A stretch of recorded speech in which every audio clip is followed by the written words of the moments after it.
Hi guys, in today's video I wanted to share with you 6 styling secrets that I've picked up over the years from working with my wealthiest, most elite personal styling clients.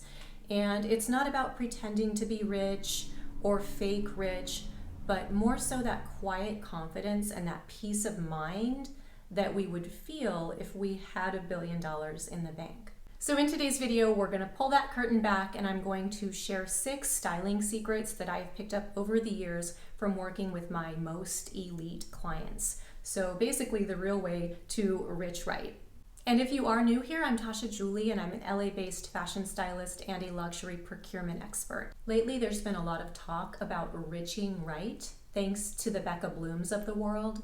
But this isn't riching right. This is still the same old overconsumption core, flaunting for social media likes, and the envy of people who aren't in a position to buy these items. Riching right sounds like something that was created by a 14-year-old who is addicted to social media, not something that is designed to help grown women improve their style. In reality, this is not the real mentality of truly elite people. The real wealthy elite aren't splashing their lives across social media for everyone to see. Their relationship with style is much quieter.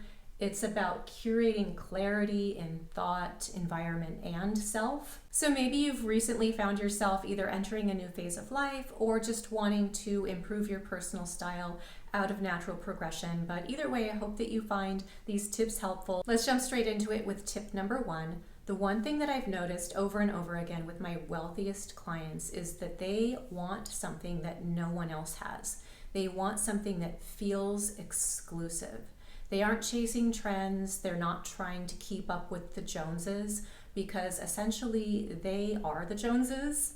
The overexposure of luxury items, thanks to social media, has kind of caused them to lose their allure. I think we've all seen the image of an influencer sitting in what essentially looks like a landfill of luxury items, and they just don't feel special or elite anymore. In fact, I think that's one of the things that's led to the increase in popularity of things like quiet luxury. My most elite clients have this understanding that true luxury isn't about having what's new, it's about having something that is uniquely theirs.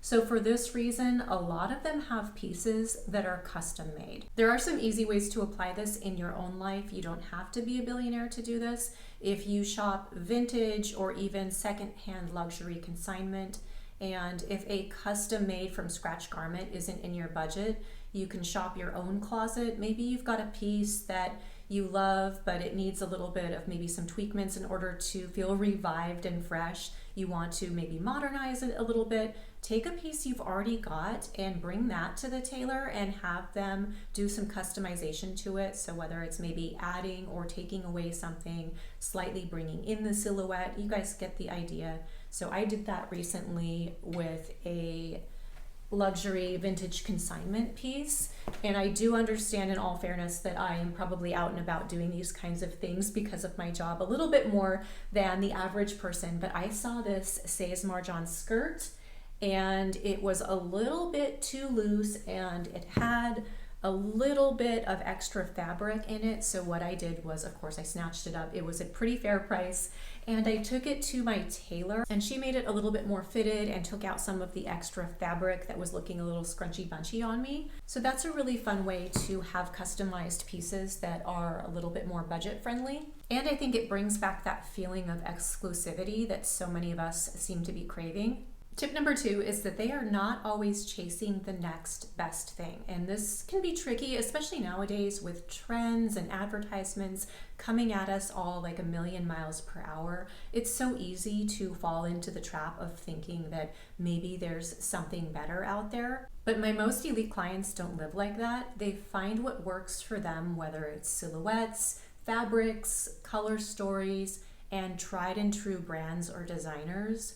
When you give yourself permission to stop searching for the next best thing, it's much easier to settle into your true self, who you really are, and that's the quietest kind of confidence. Tip number 3 is that their closets are organized. So when you can see what you have, it makes getting ready so much more enjoyable. It's easier and things just kind of flow a little bit better when everything is in its place. Trust me, I would love to have a billionaire-sized closet, but you can do this with any size closet. I'm probably living proof of that. Talk about the shoemaker's kid going barefoot. You guys, this house was built in the 20s and my closet is much smaller than I would like, but when it's organized, it's actually a lot more functional. So the way that I organize my own closet, and also kind of the way that I guide my styling clients to do it, is to group items by category. So whether it's tops, pants, you guys get the idea. And then I put them into color families from there so that the next time I need to go into my closet and grab a gray sweater, I know exactly which section to head into. And bonus points to make sure that it stays organized. I make sure that I dedicate about 10 minutes per week during chore days or weekly resets to pop in there and reorganize anything that may have gotten a bit messy. This helps me to create a peaceful space and a peaceful presence. So the one thing that all of my wealthiest clients have in common is that they buy quality, and that is tip number 4. They strongly abide by the rule of buy it nice or buy it twice. They tend to lean toward designers or heritage brands that they know time and time again have worked for them and produce quality garments. So whenever I'm shopping for myself or my clients, I pay close attention to a few things that I brought this little t-shirt out here to show you guys. This is from Uniqlo. It wasn't crazy expensive. It was probably, I think, $14 or so. But these t-shirts are some of my absolute favorites, and I want to kind of show you why. So the fabric content is mostly cotton. It's 4% spandex, which gives it a little bit of stretchiness without feeling like overly plasticky. But here are the things that I look for when I shop for myself and my clients, and I've been doing this for quite a while, so I kind of tend to just almost do this at a glance and by feel sometimes these days. But if you aren't used to paying attention to these kinds of things, it's really easy to pick them up right away. But if you look at something like the neckline on this, so there we go. So if we take a look at the construction of this, it's not going to become wrinkly or stretched out and have kind of that ripply effect after it's been washed. And then the other thing I pay close attention to with all garments is that the seaming and the construction detail work on basically how the garment was sewn, that nothing is looking like it is crooked. It's going to easily come unraveled in the wash or after wearing it a few times. Like, this is one of the most solid construction-wise t-shirts that I have ever seen.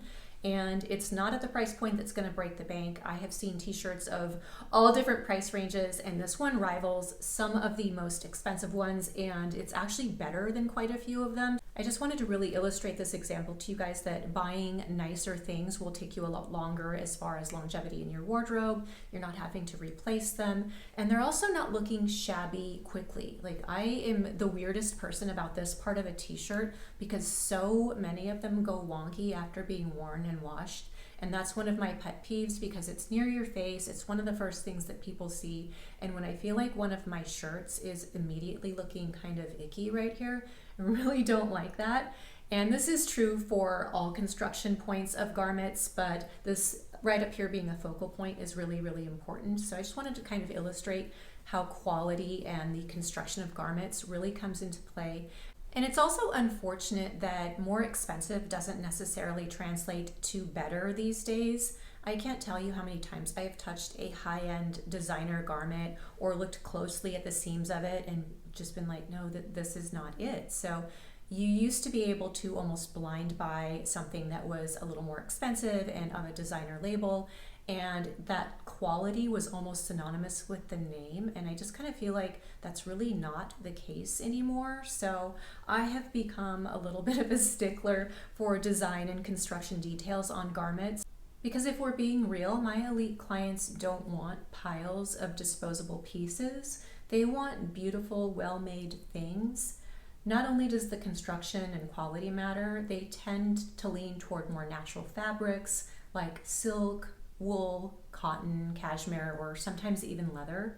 I can't remember the last time I bought something without checking the fabric content on the label.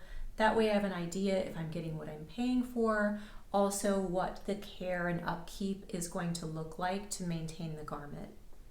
Moving right along with tip number 5, and that is that my wealthy elite clients buy whatever they want, whenever they want, but not like you might think from the empty standpoint of consumption and just having endless piles of stuff. They are in fact approaching this buy whatever they want, whenever they want kind of a thing with curation in mind. So if they see a really wonderful piece, even though they don't have an immediate need for it or plans to wear it, they snatch it up then and there. And you guys, this absolutely works. I can't tell you how many times I have been on the hunt for that specific piece with a time crunch and a specific need for it in mind, and I have not been able to find it. It's just Murphy's Law. And so this has really helped me even in my personal life and absolutely for my clients to snatch up that amazing find when you see it. That way you've got it in your collection and you can go and kind of shop your closet, and it's so much easier to have that unique feel. Having these amazing pieces in your collection will make getting ready so much more fun, and it's also a really nice way to be a little bit more unique and really spice up an outfit. Building a collection of amazing pieces that speak to you also circles back to tip number 1 in wanting what no one else has. Because if you think about it, we are all pretty much shopping from the same big 5 or 6 stores and being shown a lot of the same things on social media. So being able to shop your closet and pull from your own private collection really adds to that unique, exclusive feel. It also helps with the nightmare of worrying that I'm going to show up someplace and be wearing the same thing as 3 other people. So the next time that you're out shopping or perusing things online and you see that really amazing piece that speaks to you, snatch it up and put it into your collection for a rainy day.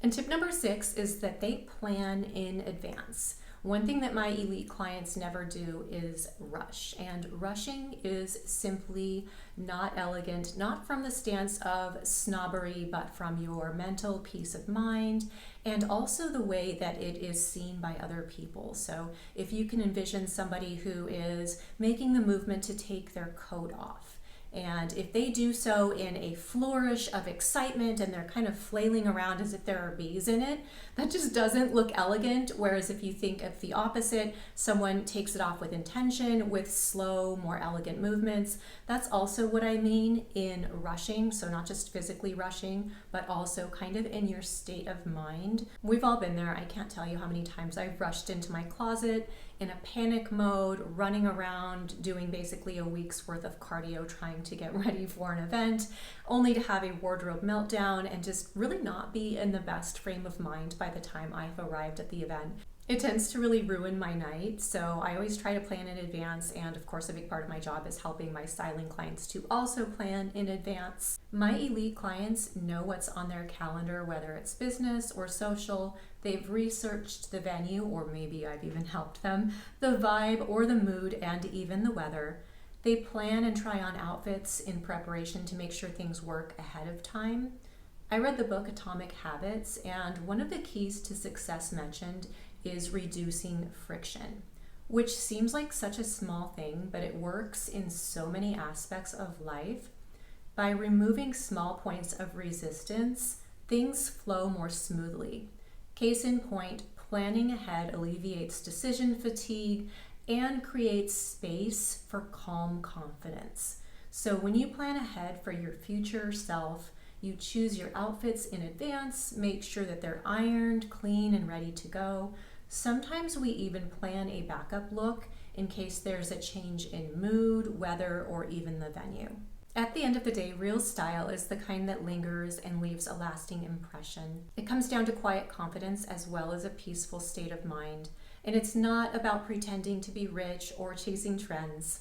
It's about knowing yourself, making considered choices, and moving through life with a little bit more discernment, literally choosing quality over quantity, and leaning into exclusiveness through uniqueness in your own individuality. I hope these lessons from my clients gave you a bit of insight. Thanks so much for spending a little bit of time with me today, and I hope to see you guys soon.